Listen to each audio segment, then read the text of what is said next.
Nós somos a primeira igreja batista em Itapevi.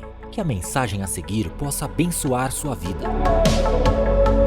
Graça e paz, amados irmãos, queridos amigos, nós estamos mais uma vez com os nossos corações unidos para adorar ao nosso Deus. E hoje é um domingo especial, é um domingo de Páscoa. Eu gostaria de ler um texto com os irmãos, 1 João 4, versículos 9, 10 e 11. Foi assim que Deus manifestou o seu amor entre nós. Enviou o seu Filho unigênito ao mundo para que pudéssemos viver por meio dele. Nisso consiste o amor, não em que nós tenhamos amado a Deus, mas em que ele nos amou e enviou o seu Filho como propiciação pelos nossos pecados. Amados, visto que Deus assim nos amou, nós também devemos amar-nos uns aos outros.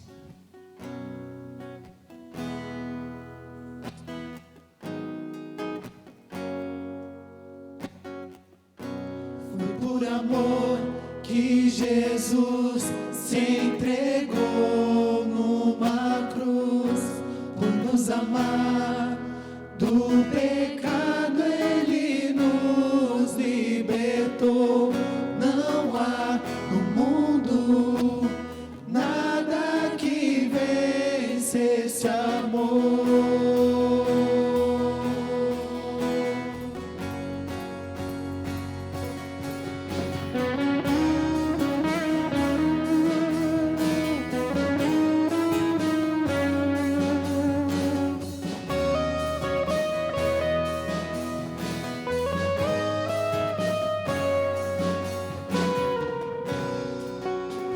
Sei, é tão difícil entender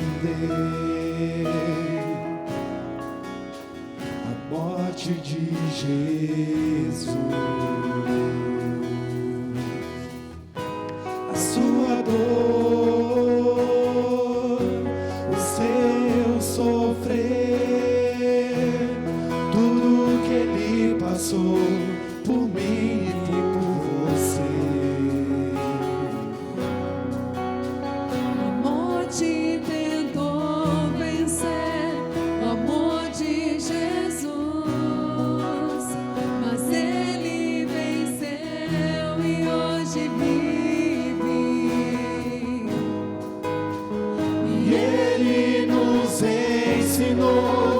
Que tudo passará e o que realmente irá contar é o amor.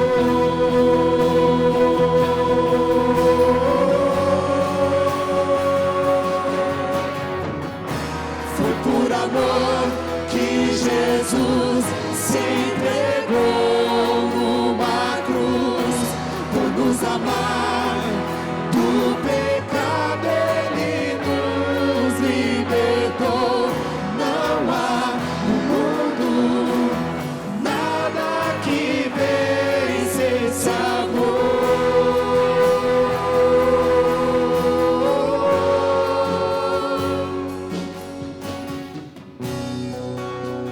A morte tentou vencer o amor de Jesus,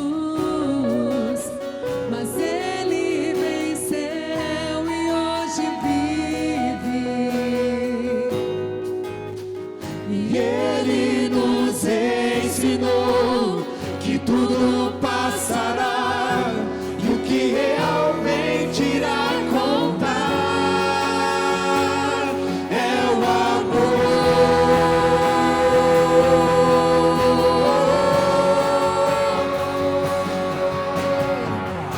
Foi por amor que Jesus se entregou numa cruz, por nos amar. Do pecado ele nos libertou. Não há no mundo nada que vença esse amor.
Jesus se entregou numa cruz por nos amar.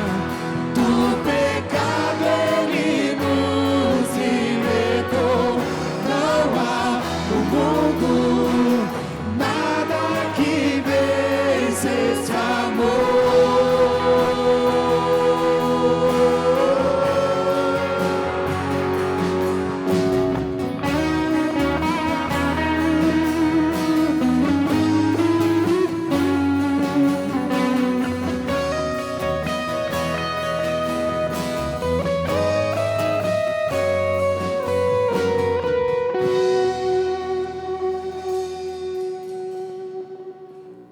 Boa noite a você que está nos acompanhando pelo Facebook, pelo YouTube. Nós estamos aqui hoje numa noite de domingo de Páscoa. E antes de nós adentrarmos na palavra de Deus, eu quero convidar você a fechar os seus olhos e nós fazermos uma breve oração. Deus amado e eterno, eu venho neste momento pedir ao Senhor que possa falar conosco por meio da Tua palavra, Senhor. Hoje é domingo de Páscoa, quando nós celebramos a sua ressurreição. Eu oro para que o Senhor venha tocar em cada vida que está ouvindo esta mensagem, Senhor. Aqueles que estão ouvindo neste exato momento, aqueles que virão ouvi-la, Senhor, na segunda, na terça, mas que o Senhor possa falar com eles, ó Pai, também. Que a graça do Senhor seja sobre nós. Eu oro para que, neste momento, o Espírito me conduza por meio da Tua palavra. Em Teu nome oramos e agradecemos, Jesus. Amém. Queridos, nós estamos numa noite de Páscoa. E é por isso que o tema de nossa mensagem é remando contra a maré da incredulidade no Cristo ressurreto. Na última sexta-feira, 10 de abril, nós cristãos comemoramos a morte de Jesus Cristo. Há mais de 2000 anos, Jesus foi pregado numa cruz, numa sexta-feira. Parece estranho e até mesmo contraditório celebrarmos a morte de alguém, principalmente a morte do Filho de Deus, a quem adoramos. Mas celebramos porque no domingo seguinte, Jesus Cristo ressuscitou dentre os mortos. E por isso, hoje, domingo de Páscoa, celebramos a ressurreição de nosso Senhor e Salvador Jesus Cristo. Todos os anos, quando nós cristãos comemoramos a morte e a ressurreição de Jesus, estamos incansavelmente remando contra a maré da incredulidade no Cristo ressurreto.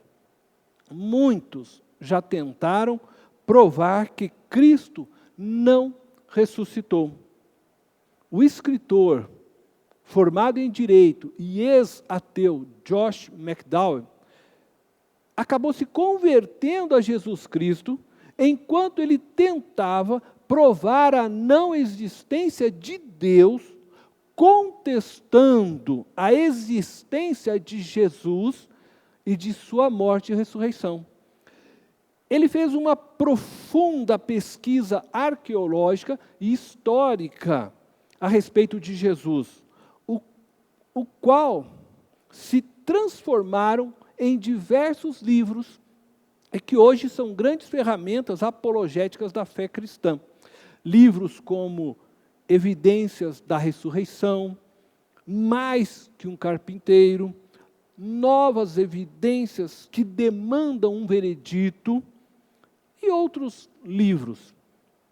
E há poucos anos atrás, foi lançado um filme contando a história verídica de Lee Strobel, um jornalista ateu, que tentou provar que Cristo não ressuscitou. E eu quero convidar você agora a assistir comigo o trailer deste filme, Em Defesa de Cristo. Se alguém quisesse fazer uma investigação sobre o cristianismo, por onde começaria? Se a ressurreição de Jesus não aconteceu, então é um castelo de cartas. Vai me dar mesmo essa arma? Tenho certeza que não vai conseguir puxar o gatilho. Passei minha carreira toda como jornalista, descobrindo a verdade. Até o dia em que minha esposa me apresentou a maior história da minha vida. Eu não vou perder minha esposa e meus filhos para uma coisa que eu não consigo nem ver sentido. E o que aconteceu depois me mudou para sempre. Como podemos falar sobre evidência histórica da ressurreição? Os evangelhos estão cheios de contradição. A tumba vazia é baseada em evidências, e evidência não é o seu negócio. Todos apostamos nossa vida em alguma coisa. Então a pergunta é, o que vai ser? Por mais que eu queira ajudar um amigo cético, o que está propondo é impossível. Jesus pode ter sobrevivido depois de ser pregado na cruz? Não há provas de ninguém que tenha sobrevivido a uma crucificação romana. Só porque eu escrevo alguma coisa em enterro não significa que seja verdade isso. O que eu senti foi algo mais real do que qualquer outra coisa que eu já senti na minha vida ali. Estou orando por você. Quer mesmo saber a verdade ou a sua mente já tem a resposta? Pare de culpar a mim, a igreja, a Deus e faça o seu trabalho.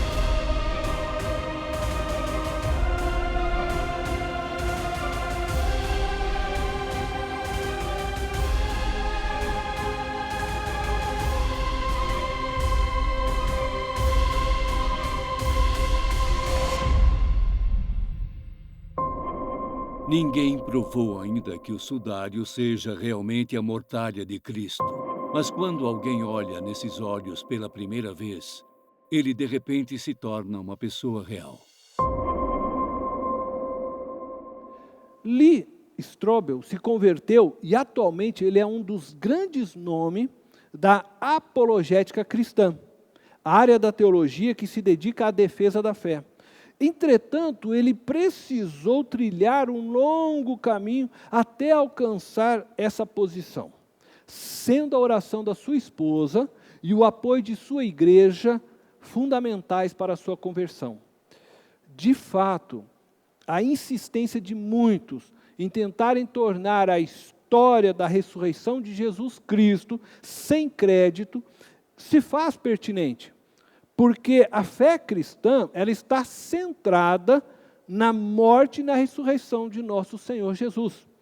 Portanto, precisamos continuar remando contra a maré da incredulidade no Cristo ressurreto.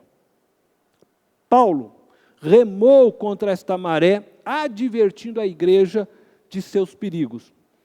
O apóstolo Paulo já enfrentava em seus dias essa maré de incredulidade a respeito do Cristo ressurreto. Conforme nós podemos ler em sua primeira carta aos Coríntios, no capítulo 15.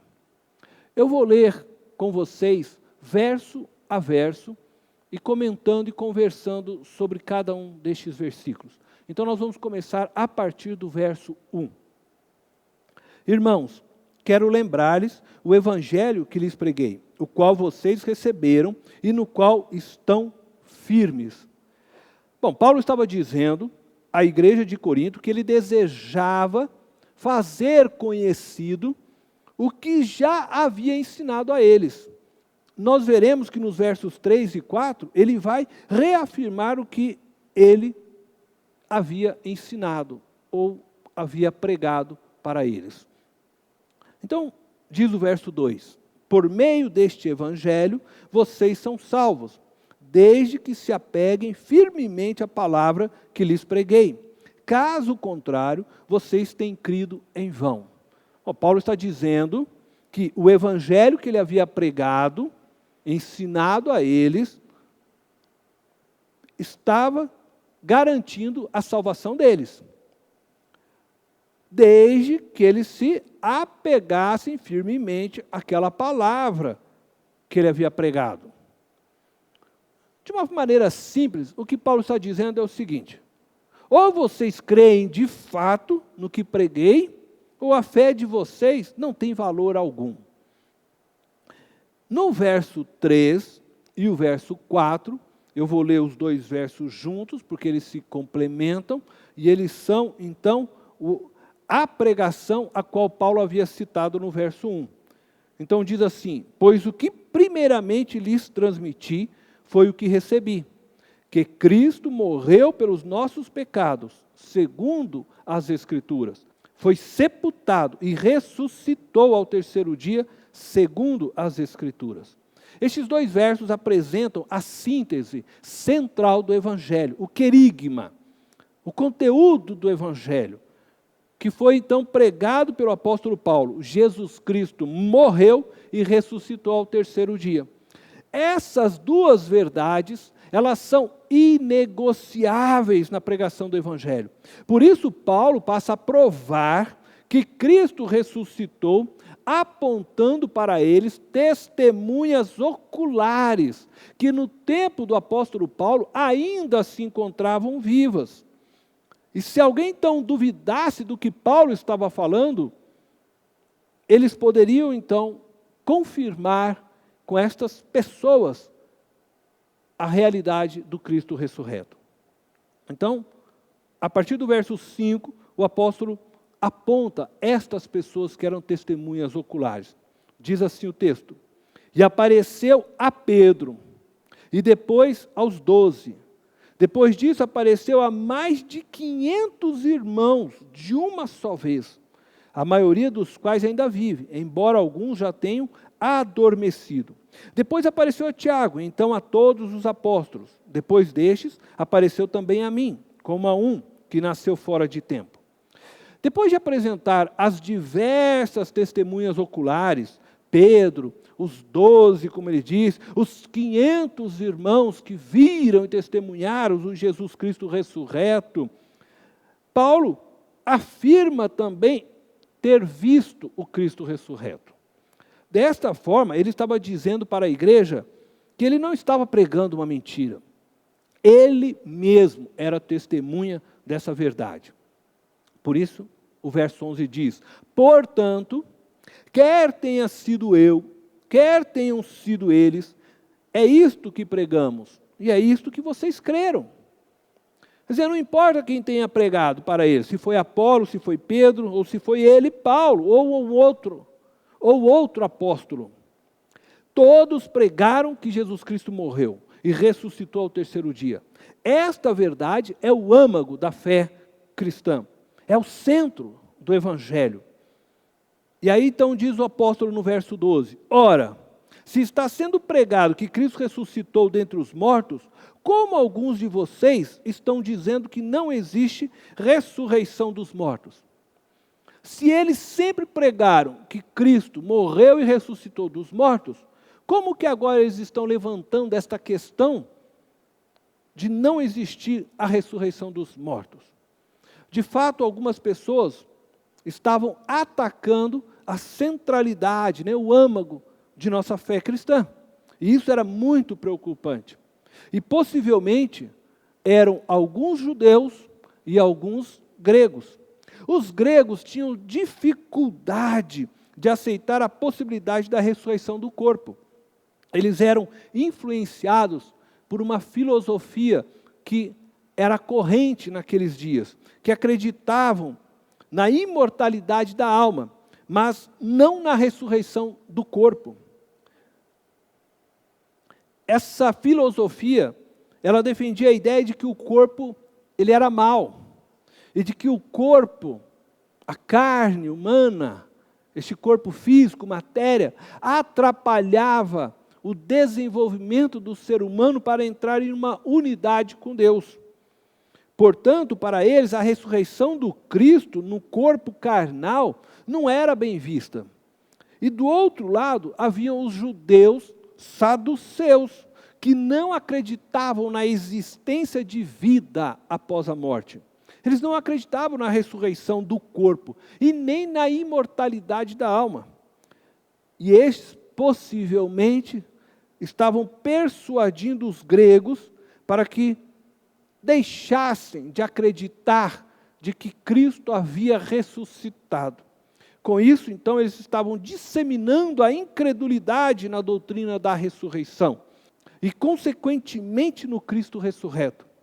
Nos versos seguintes, Paulo passa a mostrar as consequências desta doutrina errônea e nociva à fé cristã. Veja, Paulo vai, a partir do próximo verso que estaremos lendo, considerar a hipótese de que Cristo não havia ressuscitado. Ele não está concordando com isso, mas ele vai considerar a hipótese e como isso pode afetar, então, a fé cristã. Diz o verso 13: se não há ressurreição dos mortos, então nem mesmo Cristo ressuscitou. A primeira consequência é que se não existe ressurreição dos mortos, Cristo não ressuscitou. Jesus continua morto. A morte não foi vencida por Jesus, nesta hipótese. E aí o apóstolo diz, no verso 14, e se Cristo não ressuscitou, é inútil a nossa pregação, como também é inútil a fé que vocês têm. A segunda consequência levantada pelo apóstolo é que se Cristo não ressuscitou, toda a pregação feita sobre este pilar, e isso inclui os nossos dias até hoje, foram todas inúteis. Todos que morreram crendo em Cristo continuam então condenados à morte eterna. Se Jesus não venceu a morte, ele não pode garantir a nossa vitória também, a nossa ressurreição. E ele continua considerando esta hipótese. E aí ele diz, mais que isso, seremos considerados falsas testemunhas de Deus, pois contra ele testemunhamos, que ressuscitou a Cristo dentre os mortos. Mas se de fato os mortos não ressuscitam, ele também não ressuscitou a Cristo. E a terceira consequência que Paulo apresenta é que ele e os demais apóstolos passam então agora a se tornarem falsas testemunhas, porque a pregação deles não é verdadeira diante de Deus. Se esta hipótese fosse considerada verdadeira, a pregação deles de que Cristo havia ressuscitado era falsa. Então eles eram falsos em dizer que Deus havia ressuscitado Cristo. E dessa forma, então, eles estavam condenados diante de Deus por falso testemunho. E da mesma forma nós, que hoje pregamos este mesmo evangelho, nós que continuamos anunciando que Jesus Cristo ressuscitou dentre os mortos, também, então, somos considerados falsas testemunhas. E aí ele diz o verso 16, pois se os mortos não ressuscitam, nem mesmo Cristo ressuscitou. E se Cristo não ressuscitou, inútil é a fé que você tem. E ainda estão em seus pecados. A quarta consequência afirmada aqui por Paulo é que se Cristo não ressuscitou, e ele já tinha dito que a nossa fé é inútil, uma vez que Cristo não ressuscitou, mas agora ele diz que nós estamos ainda vivendo no pecado. Nós estamos ainda sob a lei do pecado. Então não existe mais esperanças para nós. Sem a ressurreição, o plano de Deus foi inútil, não alcançou o seu objetivo. A ressurreição, como já disseram no passado, é o amém de Deus ao tudo está consumado de Cristo na cruz.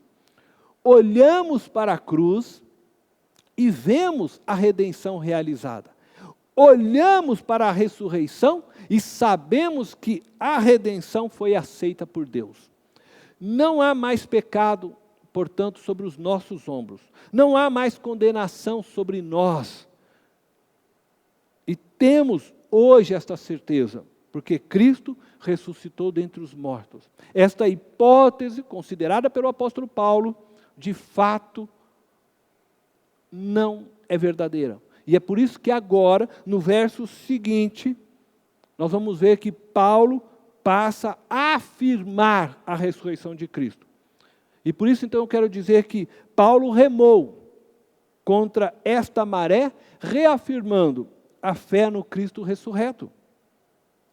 Versículo 20 de 1 Coríntios, capítulo 15, diz: Mas, de fato, Cristo ressuscitou dentre os mortos, sendo as primícias dentre aqueles que dormiram. Mas, de fato, Cristo ressuscitou dentre os mortos, afirma agora o apóstolo Paulo. Mas é uma conjunção adversativa que indica contrariedade. Paulo está contrariando toda aquela conversa sobre a possibilidade de não ressurreição de Cristo Jesus. Ele está indo contra a hipótese de que Cristo não ressuscitou. E por isso ele reafirma firmemente, mas de fato Cristo ressuscitou. Ele está reafirmando a pregação que ele já havia dado à igreja de Coríntios, da ressurreição de Jesus Cristo dentre os mortos. E ao afirmar que Cristo foi o primeiro, sendo as primícias, diz o apóstolo Paulo, ele evidencia a existência dos frutos posteriores. Jesus Cristo foi o precursor, o primeiro de todos, que nele também serão agora ressuscitados. Jesus foi o primeiro, mas nós que cremos seremos também ressuscitados. A ressurreição de Cristo, ela inverte todo o quadro apresentado até aqui. A realidade da ressurreição de Cristo não é apenas o elemento que autentica a pregação cristã, mas também a impulsiona, possibilita o perdão dos pecados de todos aqueles que são alcançados pela sua graça e dá aos crentes uma visão gloriosa do seu futuro eterno com o seu Salvador, conforme nós podemos ler nos versos seguintes. Eu quero convidar você a ler comigo, verso 21, 22 e 23.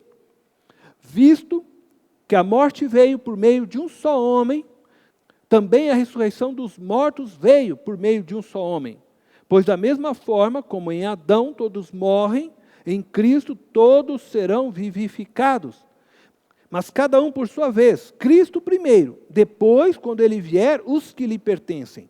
Então virá o fim, quando ele entregar o reino a Deus, o Pai, depois de ter destruído todo domínio, autoridade e poder, pois é necessário que ele reine, até que todos os seus inimigos sejam postos debaixo de seus pés. Eu li de 1 Coríntios, capítulo 15, verso 21 ao 25. E eu queria destacar o verso 23, diz, quando ele vier. Maranata, vem Jesus.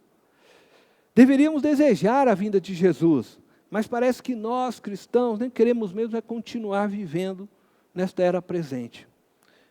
E eu confesso que não consigo, às vezes, compreender muito bem isto. Porque Cristo nos promete vida abundante. E nós deveríamos desejar que o seu reino, então, viesse e fosse estabelecido definitivamente. Mas enquanto Jesus não vem, precisamos continuar remando contra a maré dos nossos dias. Poderíamos citar diversas marés com as quais precisamos continuar remando contra elas. A maré da religiosidade, a maré da corrupção, a maré do preconceito, a maré da desesperança e outras tantas. Mas eu quero destacar uma maré que, assim como a maré da incredulidade no Cristo ressurreto era nociva à igreja de Corinto, também creio que esta maré seja nociva à igreja de nossos dias. Eu falo da maré da irracionalidade do ateísmo. Portanto, irmãos, vamos continuar remando contra a maré da irracionalidade do ateísmo. Nós somos desafiados em nossos dias a remar contra esta maré, que ataca a existência de Deus, Criador, a existência do Filho, Jesus Cristo, que ataca a morte e a ressurreição de Cristo. Como crianças birrentas, eles se opõem às verdades do cristianismo, exigindo que nós, cristãos, provemos a existência de Deus, de forma palpável e científica, quando eles mesmos não conseguem provar a não existência de Deus e nem de suas teorias criacionistas. E é por isso que se chamam teorias. Não passam de suposições a respeito da criação. Contudo, Deus deixou rastros na história humana de sua existência. Mas eles preferem ignorá-las, eles preferem negá-las, ao invés de se permitirem serem confrontados por elas. Como crianças birrentas, abraçam a irracionalidade, julgando-se sábios, mas não percebem que não passam de tolos, pois o princípio da sabedoria é temer a Deus. Acredito que uma das maiores provas da existência de Deus e de que Jesus era o Deus encarnado e que ressuscitou da morte, se encontra na transformação de vida de seus discípulos. Eu quero convidar você a ler comigo João, capítulo 20, verso 19.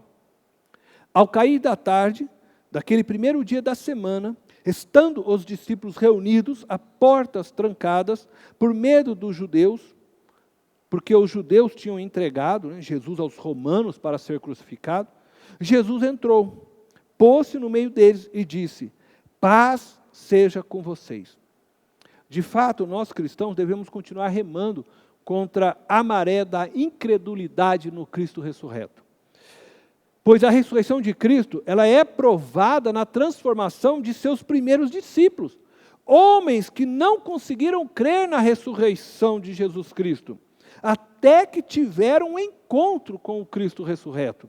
Homens que se encontravam cheios de medo e se encontravam também desesperançados, mas que a partir deste encontro, estes homens se dispuseram a pregar o que viram e ouviram de Jesus Cristo.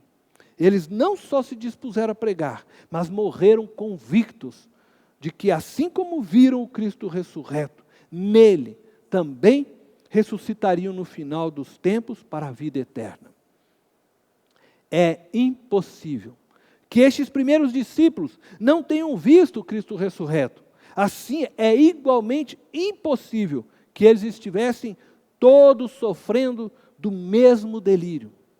Como também é impossível que todos estivessem dispostos a morrer pela mesma mentira. Portanto, não existe loucura na fé do Cristo ressurreto, mas existe loucura naqueles que não acreditam na existência de Deus e que tentam negar que Jesus é o Deus encarnado, que morreu e ressuscitou dentre os mortos. Eu quero concluir esta mensagem com as palavras de Lee Strobel. Para continuar sendo ateu, eu precisaria acreditar que o nada gera tudo. A não-vida gera vida. A aleatoriedade gera o ajuste fino. O caos gera informação. A inconsciência gera a consciência. E a não-razão gera a razão. Eu simplesmente não tenho esse tanto de fé. Essas são palavras de Lee Strobel. É mais difícil crer que o nada gerou toda a forma de vida, que a não-vida gerou vida, do que crer que Deus criou toda a forma de vida. É mais difícil crer que a aleatoriedade gerou um ajuste fino na existência, do que crer que Deus, em sua sabedoria, criou toda a forma de vida conectada uma com a outra. Como poderiam átomos e moléculas do nada virem a existir? E como poderiam átomos e moléculas se unirem para a formação de planetas perfeitos, de seres viventes perfeitos, de um sistema ecológico todo conectado, ajustado perfeitamente para o equilíbrio de todas as espécies de vida? É mais difícil crer que o caos gera informação, que se transforma em vida organizada, do que crer que Deus formou a vida e a organizou. Como poderia uma explosão organizar átomos e moléculas para que estas formassem vidas organizadas e complexas, como as nossas próprias vidas humanas? Eu te pergunto, você já viu alguma explosão produzir ordem? É mais difícil acreditar que a inconsciência gerou consciência, que a não razão gerou razão, do que acreditar que a sabedoria e a consciência da vida que temos provém do Deus Criador. Realmente, é mais difícil acreditar que uma ameba, após um longo período de anos, se transformou em um macaco. E que este macaco, após um longo período de anos, se transformou no homem que somos hoje. Se isto fosse verdade, não deveriam mais existir macacos, nem amebas, uma vez que estes evoluíram. A existência deles é a prova de que são espécies diferentes dos seres humanos. Portanto, é preciso ter mais fé para ser um ateu do que um cristão. Qual ser humano que tem na sua árvore genealógica um macaco, como pai, avô, bisavô e nem sei como dizer, tataravô? Qual ser humano? Que nós, a Igreja de Jesus Cristo, continuemos remando contra toda a maré de incredulidade, principalmente contra a maré da incredulidade no Cristo ressurreto. Remamos contra esta maré todas as vezes que celebramos a morte e a ressurreição de Jesus.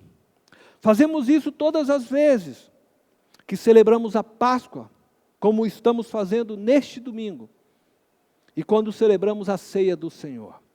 E assim o faremos, até que Ele venha e estabeleça seu reino para todo o sempre. Feliz Páscoa! E que o nosso Deus e Pai de nosso Senhor Jesus Cristo, o Cordeiro de Deus, que foi morto, mas que ao terceiro dia ressuscitou, os abençoe, hoje e sempre. Amém.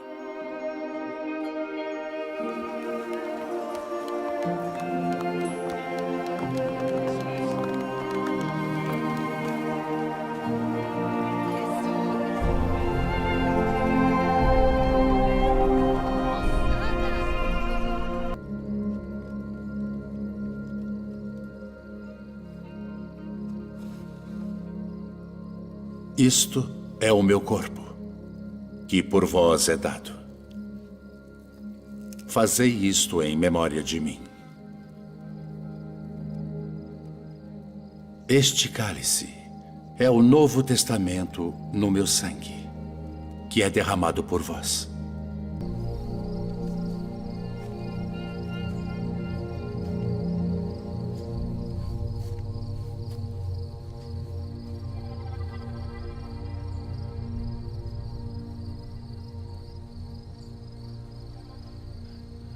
Pai, todas as coisas te são possíveis.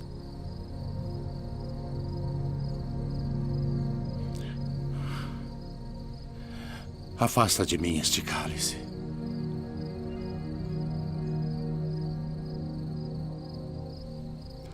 Não seja, porém, o que eu quero, mas o que tu queres.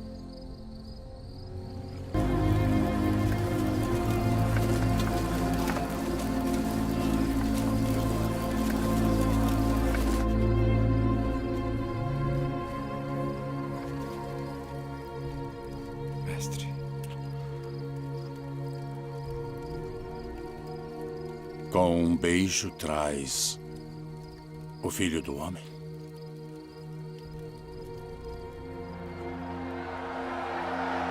farei então de Jesus, que é chamado o Cristo? Crucificai-o! Crucificai-o! Por piedade, poupe meu filho!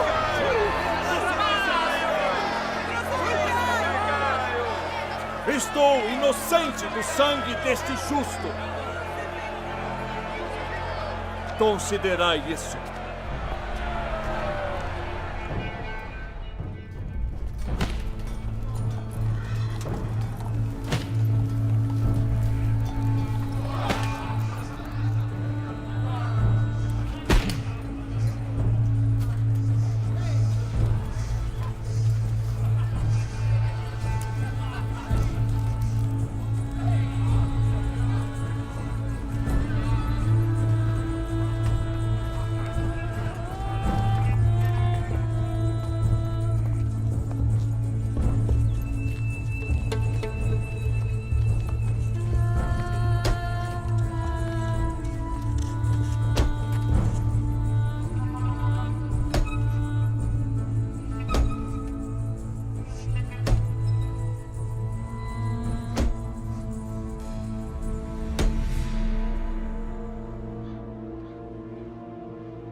Pai, perdoa-lhes porque não sabem o que fazem.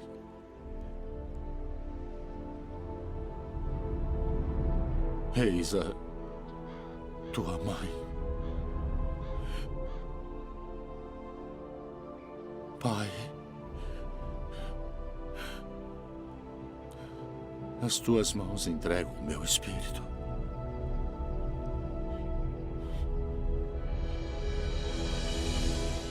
Está consumado.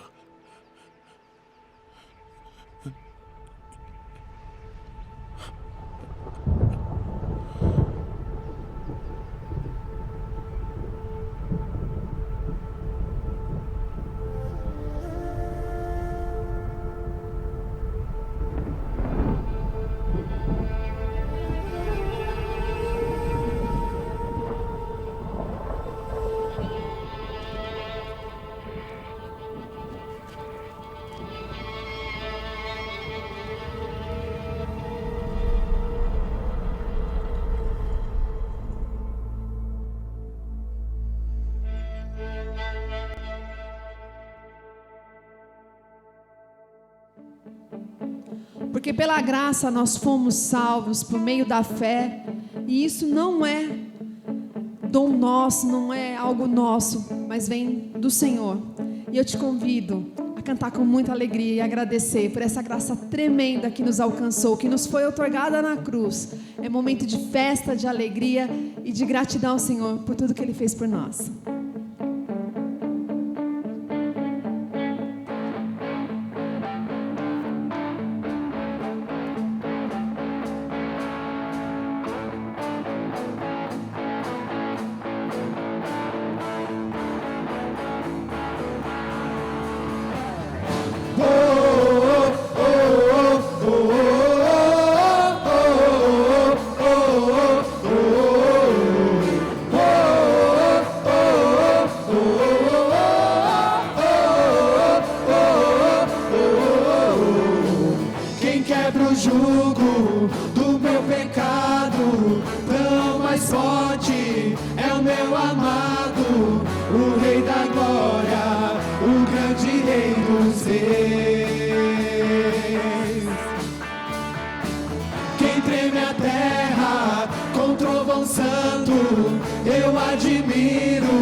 Jesus, eu canto pelo que fez por mim. Oh, oh, oh, oh, oh, oh, oh, oh.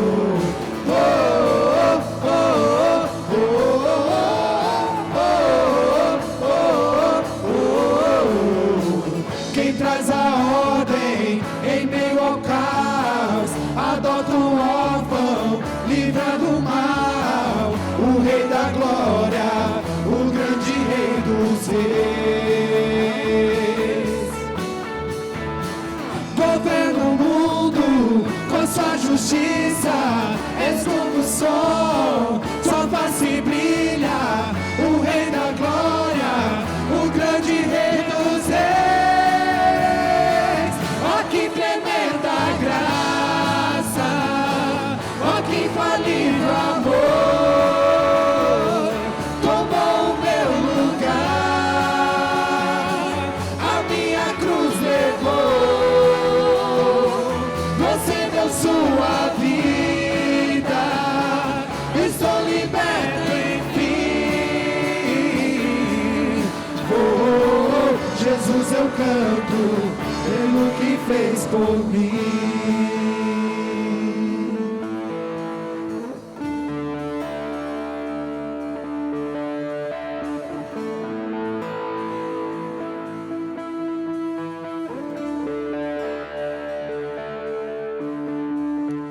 Digno é o Cordeiro de Deus, digno é o Cordeiro que a morte venceu, digno é o Cordeiro de Deus, digno é o Cordeiro que a morte venceu, digno é o Cordeiro de Deus, digno é o Cordeiro que a morte venceu, digno é o Cordeiro de Deus, digno, digno, digno.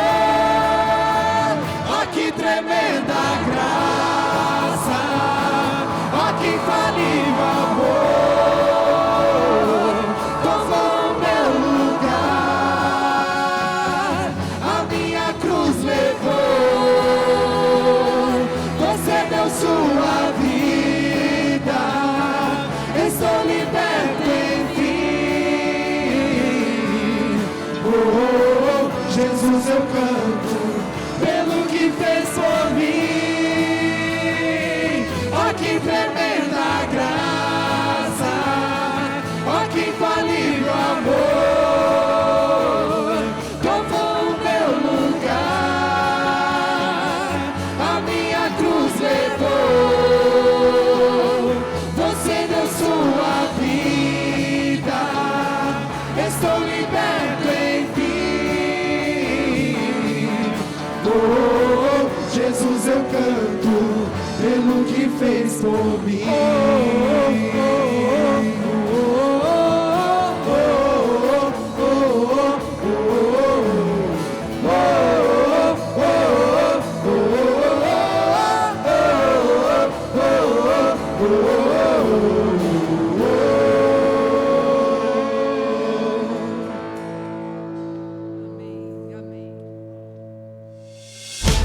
Esta foi mais uma mensagem especial da Primeira Igreja Batista em Itapevi.